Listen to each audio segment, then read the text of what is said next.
Hey guys, I am Aman Gupta and welcome to our channel. तो आज का जो हमारा टॉपिक है वो है नॉर्मल सब ग्रुप। आज हम नॉर्मल सब ग्रुप के बारे में पढ़ेंगे और इसके कुछ क्वेश्चंस देखेंगे। तो वीडियो को शुरू करने से पहले अगर आप हमारे चैनल पे नए हैं तो हमारे समर्थ लर्निंग हब के चैनल को सब्सक्राइब करें और बेल आइकन को दबाना ना भूलें, जिससे आपको आने वाली वीडियो की नोटिफिकेशन मिलती रहे। तो चलिए शुरू करते हैं।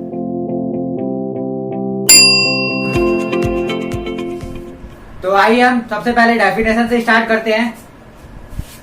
तो जो नॉर्मल ग्रुप की डेफिनेशन है वो कुछ इस तरह से है कि late H be a subgroup, H be a subgroup of a group G,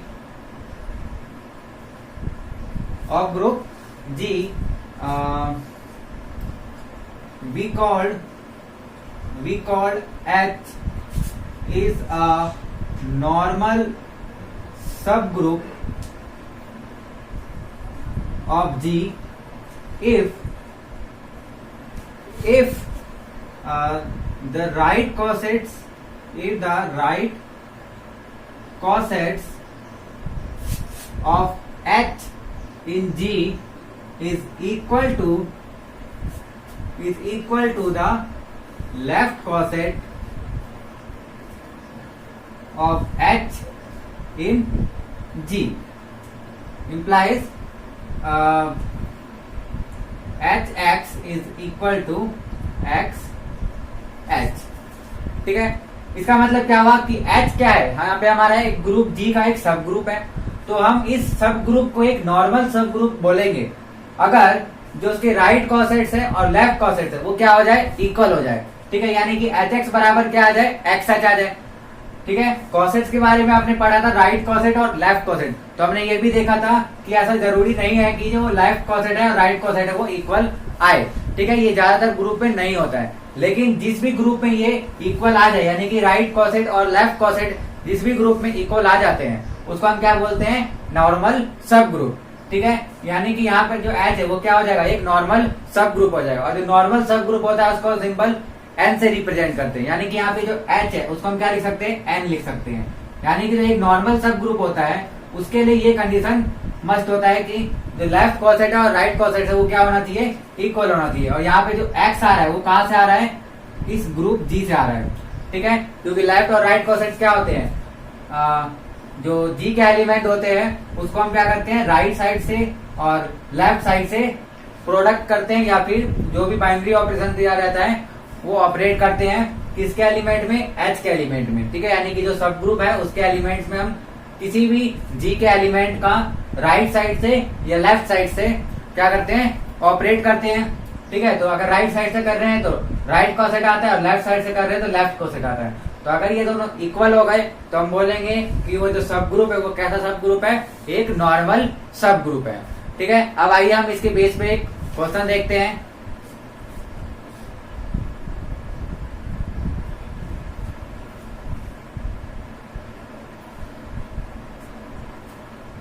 तो क्वेश्चन है, so that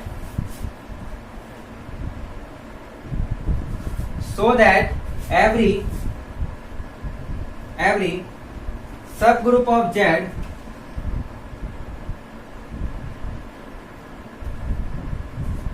is normal in Z,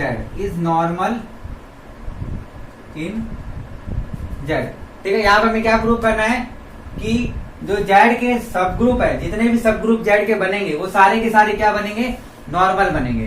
ठीक है, तो आइए देखते हैं हम इसको कैसे प्रूव कर सकते हैं। तो यहाँ पर हमें क्या करना है, ये जो Z है, जो Z होता है वो क्या होता है, एक इंटीजर्स का सेट होता है। और आपको पता है कि जो इंटीजर का सेट होता है वो प्लस के रिस्पेक्ट में और मल्टीप्लीकेशन के रिस्पेक्ट में एक ग्रुप होता है। मल्टीप्लीकेशन के रिस्पेक्ट में नहीं होता, सिर्फ प्लस के रिस्पेक्ट में होता है। ठीक है, यानी कि यहाँ पे जो Z हमने लिया वो क्या है, प्लस के रिस्पेक्ट में एक ग्रुप है। तो हमें क्या करना है, इसके सब ग्रुप्स निकालने हैं। तो सब ग्रुप कैसे निकलेगा, क्या हो सकते हैं सब ग्रुप, जो भी Z का सबसेट हो। तो Z के सबसेट क्या होते हैं, यानी कि जो Z के सबसेट होते हैं वो क्या हम बोल सकते हैं उनको MZ, यानी कि जो Z का सब ग्रुप होगा वो क्या होगा, एक MZ के फॉर्म का होगा। MZ का मतलब क्या होगा, M यहाँ पर कोई भी एक नेचुरल नंबर है, यानी कि Z के जो अंदर एलिमेंट होते हैं वो किस तरह के होते हैं, Z के अंदर एलिमेंट्स होते हैं इस तरह के 0 1 2 3 एंड सो ऑन, और इधर क्या होता है -1 -2 -3, है ना। तो अगर हमें इसके सब ग्रुप निकालने यानी कि इसके सबसेट अगर निकालने हैं तो हम क्या करेंगे, हम इसे कुछ मल्टीपल्स ले लेंगे, यानी कि जैसे कि 2 के मल्टीपल्स ले लिए यहाँ पे हमने, या 3 के मल्टीपल्स ले लिए, 4 के मल्टीपल्स ले लिए, यानी m मल्टीपल्स हम लेते हैं तो उसको क्या होता है सब ग्रुप होते हैं।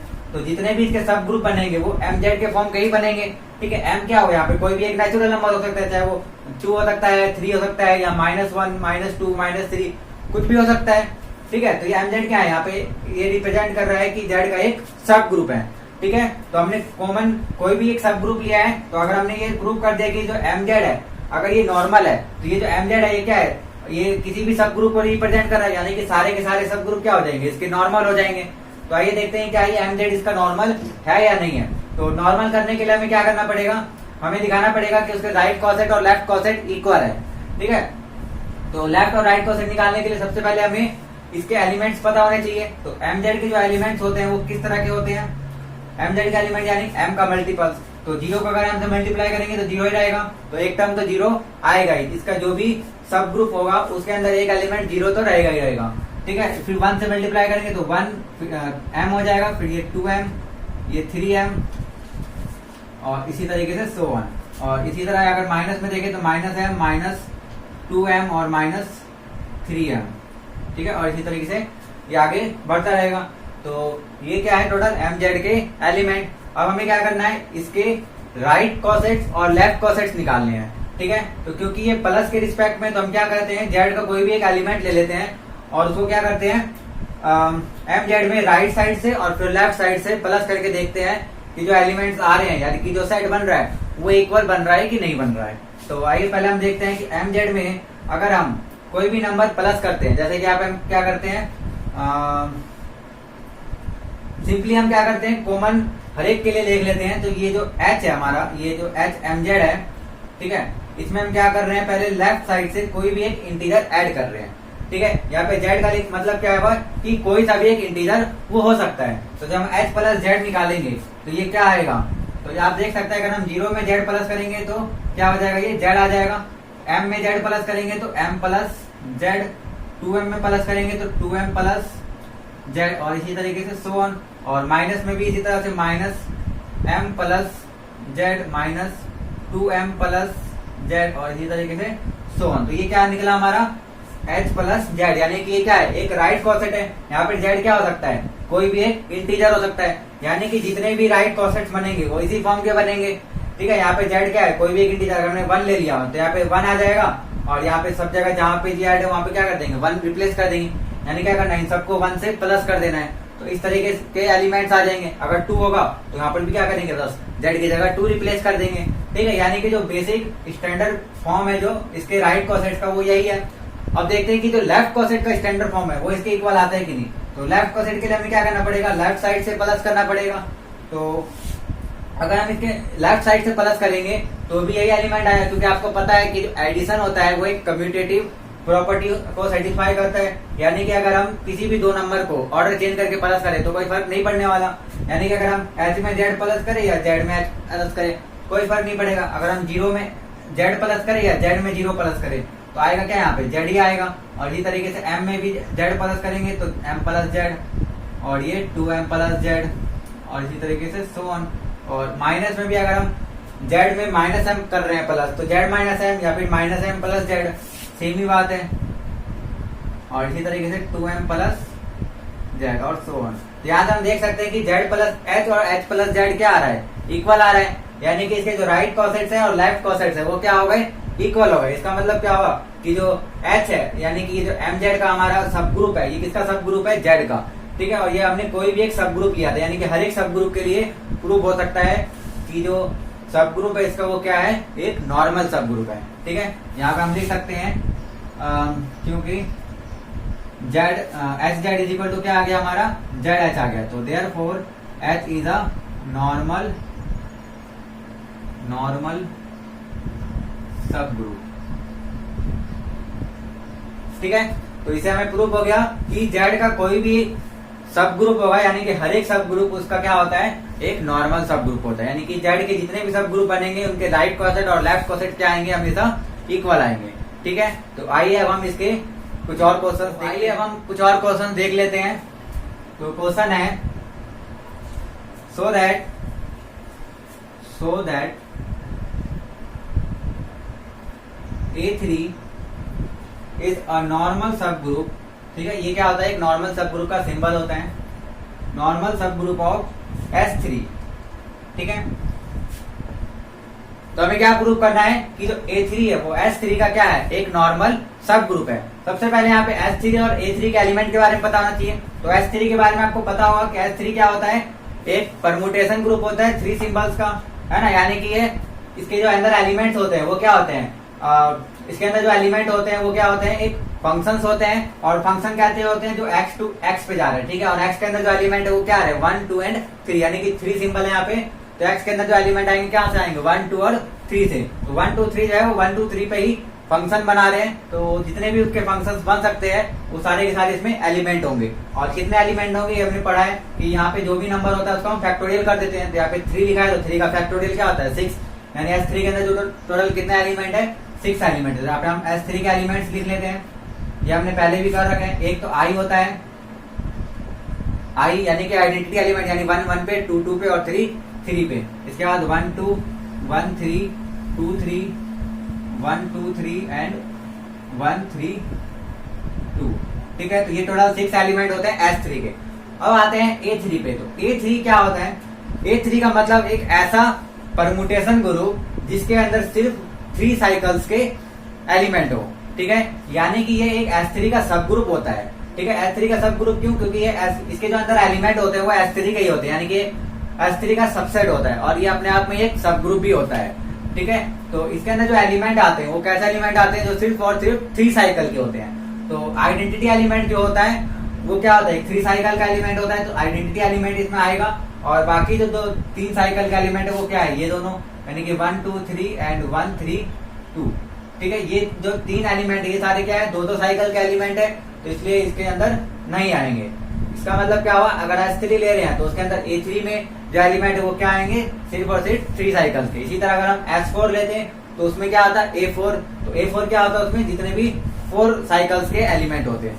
ठीक है, तो अब हमें क्या करना है, हमें प्रूव करना है कि A3 जो है S3 का एक नॉर्मल सब ग्रुप है। ठीक है, सब ग्रुप तो हमें पता है कि ये इसका होता है। अब हमें क्या प्रूव करना है कि ये इसका एक नॉर्मल सब ग्रुप है। तो नॉर्मल सब ग्रुप प्रूव करने के लिए हमें क्या करना पड़ेगा, सॉल्यूशन।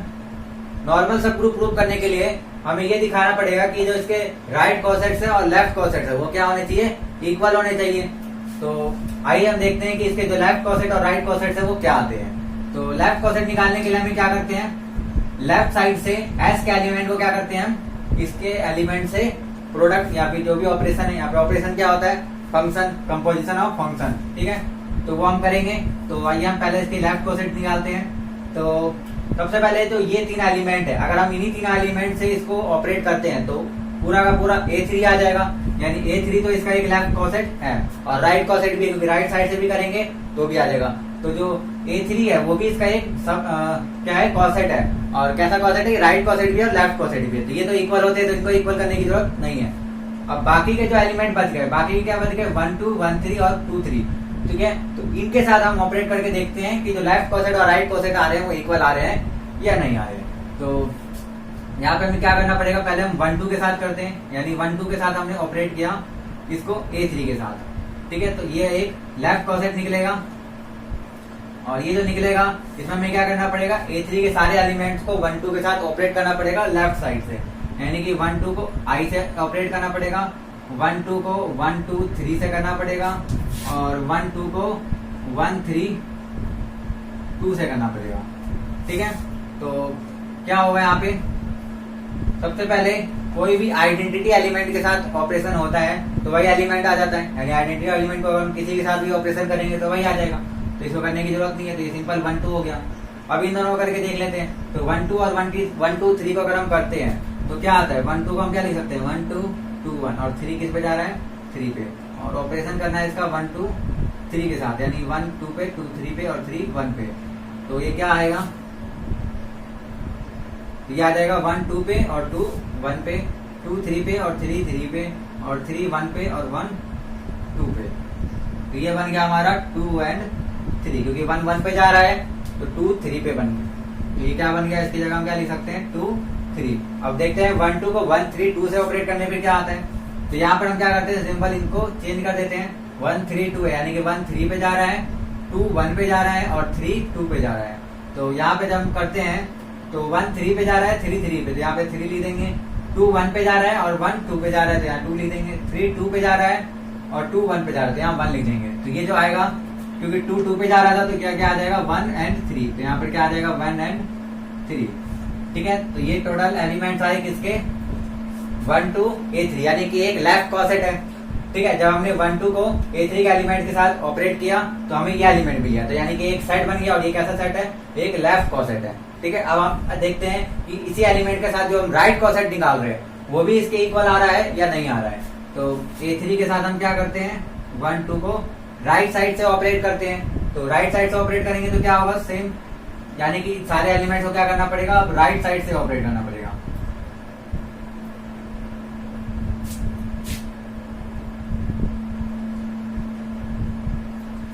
ठीक है, तो अब हम क्या करते हैं, बारी बारी से चेक करते हैं कि इनको ऑपरेट करने पे क्या आता है। तो आई के साथ ऑपरेट करेंगे तो सेम ही वैल्यू आएगी। 1 2 3 को अगर 1 2 से करते हैं तो क्या आती है, आइए देखते हैं। 1 2 3, ठीक है, 1 2 3 कैसा, मतलब 1 2 पे, 2 3 पे और 3 1 पे, और इसको ऑपरेट करना है 1 2 से, यानी इसमें 3 3 पे जा रहा है, तो ये क्या आ जाएगा, 1 2 पे जा रहा है और 2 3 पे जा रहा है, तो यहाँ 3 लिख देंगे। 2 1 पे और 1 2 पे, 3 3 पे और 3 1 पे, ये क्या बन गया हमारा 1 एंड 3। तो यहाँ पर क्या आ जाएगा एलिमेंट 1 3। अब देखते हैं इनको ऑपरेट करने पे क्या होता है। तो अभी क्या करना है, 1 3 2 को 1 2 से करना है, तो यहाँ पे हम सिंपल चेंज कर देते हैं। 1 3 2 का मतलब क्या हुआ, 1 3 पे, 2 1 पे और 3 2 पे। तो यहाँ से जब हम इसको ऑपरेट करेंगे तो क्या आएगा, 1 2 पे जा रहा है और 2 1 पे जा रहा है, तो यहाँ 1 आ जाएगा। 2 1 पे और 1 3 पे, 3 3 पे और 3 2 पे, ये क्या बन जाएगा हमारा 2 3, क्योंकि 1 1 पे जा रहा है इसलिए उसको नहीं लिखेंगे। ये क्या आ गया 2 3। यहाँ से क्या एलिमेंट मिला हमें 2 3। और यहाँ से आप देख सकते हैं कि जो हमारा लेफ्ट कॉसेट आया था 1 2 के साथ, उसके अंदर क्या एलिमेंट थे 1 2 2 3 और 1 3, और जो राइट कॉसेट आया उसके अंदर भी क्या एलिमेंट है 1 2 1 3 एंड 2 3, यानी कि एलिमेंट क्या है, सेम है। यानी कि लेफ्ट कॉसेट और राइट कॉसेट क्या हो गया, इस केस में इक्वल हो गया। ठीक है, यहाँ पे हम लिख सकते हैं कि जो 1 2 है A3 के साथ 1 2 वो इक्वल है किसके, A3 के साथ, अगर हम राइट कॉसेट निकाले 1 2 का, यानी लेफ्ट कॉसेट और राइट कॉसेट क्या आ गया, इक्वल आ गया। इसी तरह बाकी के दो एलिमेंट्स के साथ भी चेक कर सकते हैं कि ये इक्वल आ जाएगा। ठीक है, तो बाकी के दो एलिमेंट्स को आप खुद चेक करिए, क्योंकि आप ये जितना ज्यादा प्रैक्टिस करेंगे उतना ज्यादा आपका फायदा होगा और उतना ज्यादा आपको ये समझ में आएगा।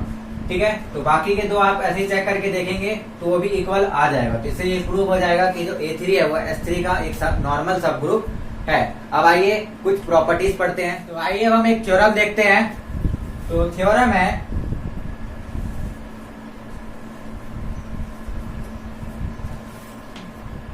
let H be a subgroup of a group G, let H be a subgroup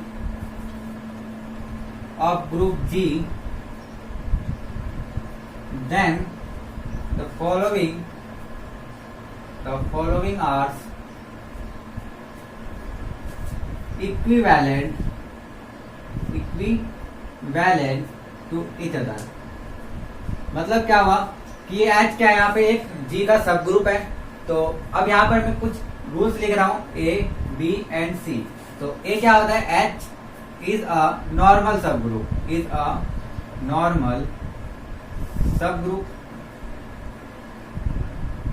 B, G inverse H, G is a subset of G। ठीक है, and third G inverse H, G is equal to H। ठीक है, और यहाँ पर भी H होगा। For all G belongs to G, और यहाँ पर भी for all G belongs to G।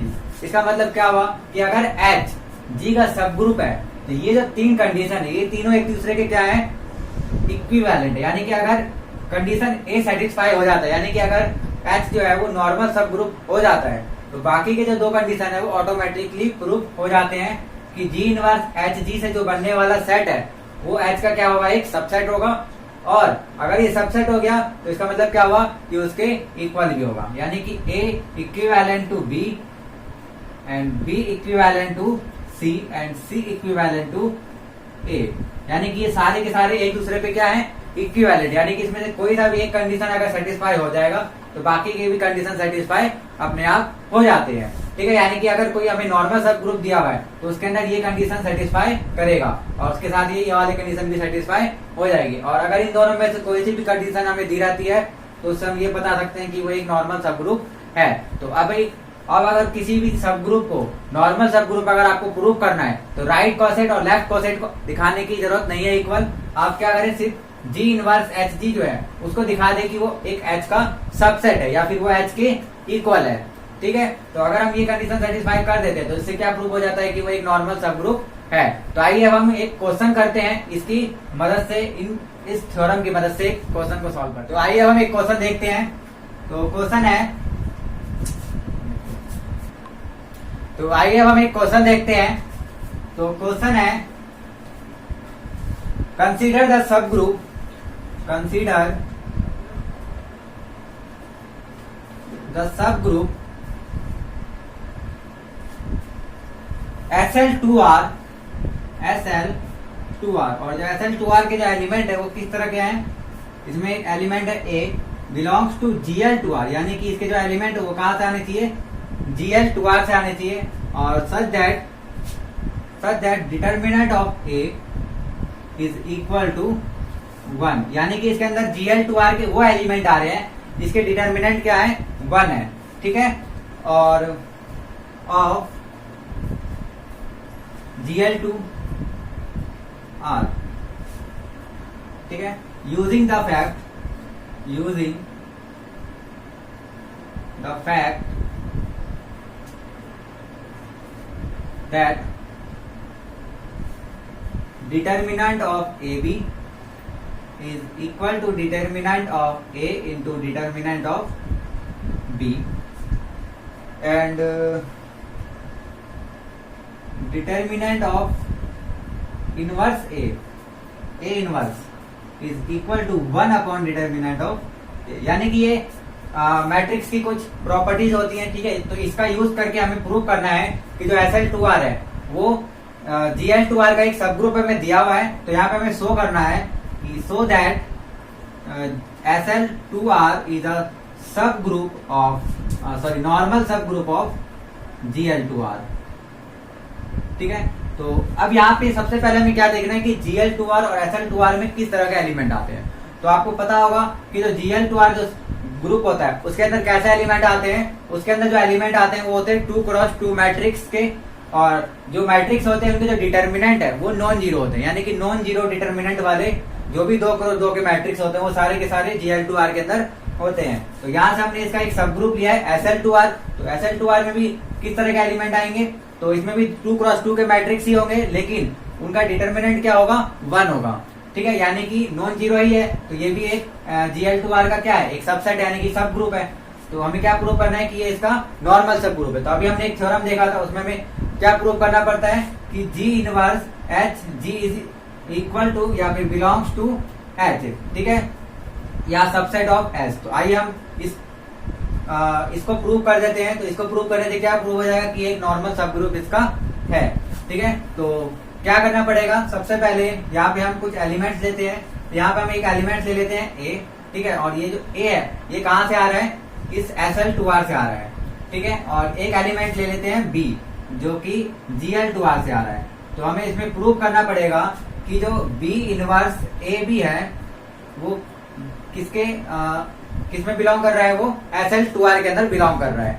ठीक है, B इनवर्स AB, ठीक है, क्योंकि यहाँ पे B कहाँ से हमने लिया, Gl2R का एलिमेंट लिया है, और जो A है वो किसका एलिमेंट है, SL2R का, यानी कि जो A का डिटर्मिनेंट है वो क्या होगा, 1 होगा। ठीक है, तो B इनवर्स A का जो डिटर्मिनेंट है वो क्या आएगा, इसका जो डिटर्मिनेंट है इसकी जगह हम इस तरह से लिख सकते हैं इसको, determinant of A inverse into determinant of A और इंटू डिटर्मिनेंट ऑफ B, क्योंकि हमने इस फैक्ट का यूज किया कि जो भी दो सेट या दो मैट्रिक्स के मल्टीप्लीकेशन का डिटरमिनेंट होता है वो क्या होता है, दोनों के अलग अलग डिटरमिनेंट का मल्टीप्लीकेशन के बराबर होता है। तो यहाँ पे ये तीन अलग अलग मैट्रिक्स थे तो हमने क्या कर दिया, इन तीनों के अलग अलग डिटरमिनेंट से मल्टीप्लाई कर दिया।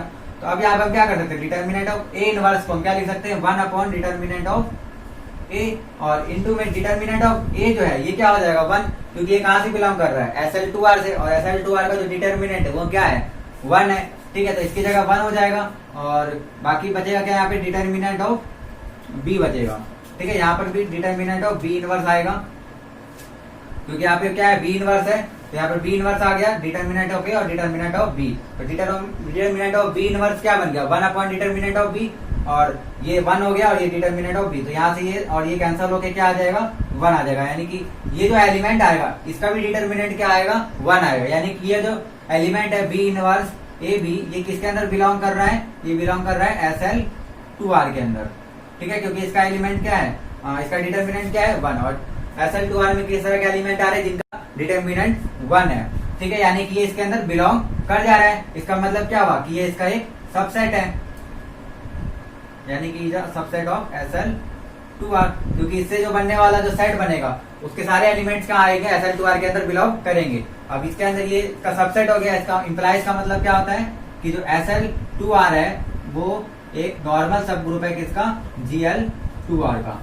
तो आई होप आपको ये नॉर्मल सब ग्रुप का कॉन्सेप्ट समझ में आया होगा और ये क्वेश्चंस समझ में आएंगे कि किस तरह के इनके क्वेश्चंस को हम सॉल्व करते हैं। तो आज की हमारी वीडियो में सिर्फ इतना ही। अगर आपको ये वीडियो पसंद आई हो तो प्लीज लाइक करें, और अगर आप हमारे चैनल पे नए हैं तो हमारे समर्थ लर्निंग हब के चैनल को सब्सक्राइब करें और बेल आइकन को दबाना ना भूलें, जिससे आपको आने वाली वीडियो की नोटिफिकेशन मिलती रहे। हमारे नेक्स्ट वीडियो में हम नॉर्मल सब ग्रुप के और कुछ क्वेश्चंस देखेंगे और आगे हम होमोमॉर्फिज्म, आइसोमॉर्फिज्म के बारे में भी पढ़ेंगे। तो आप हमारे साथ बने रहे। आज के लिए सिर्फ इतना ही। Thank you.